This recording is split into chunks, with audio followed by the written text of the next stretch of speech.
Introduce yourself. My name is Glenn.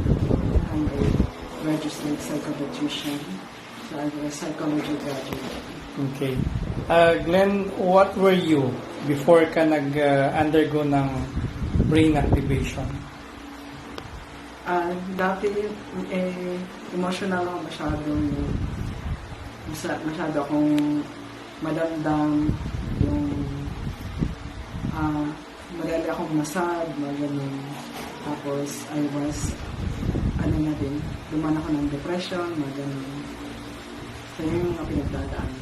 Okay. So, nung mag-undergo ka ng brain activation, what happened? Ano yung changes?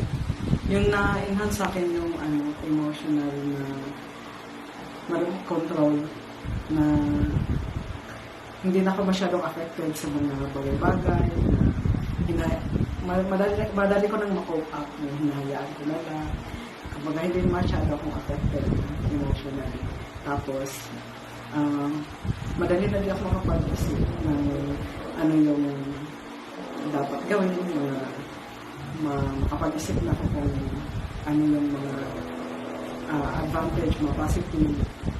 Yun na yung nag-ano sa akin. Yung more on effect sa akin. So, how will you recommend the Natural Minds, yung brain activation? Yung, I highly recommend yung brain activation. Marami siyang benefits sa atin.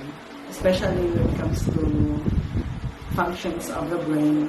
Kasi nga, as a psychology, left and right of the brain, yung hemisphere, yan yung talagang functional. Yung midbrain, hindi yan siya functional, kumbaga wala siya masyadong gamit.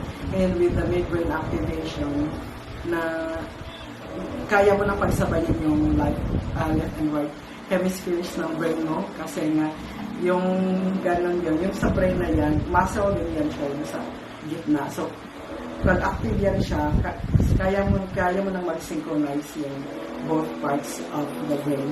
Tapos, sa akin din, parang mas ma-active yung peripheral vision ko. Na dati, halimbawa, naka-attention ako sa isang bagay, ganun. Andun ang focus ko.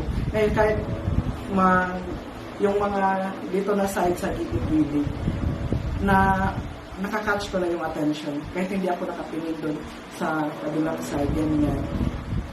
Parang mas na-activate yung senses ko doon sa magkabilang sides na yun. Na alam ko may presence dyan ng mga bagay, mga tao.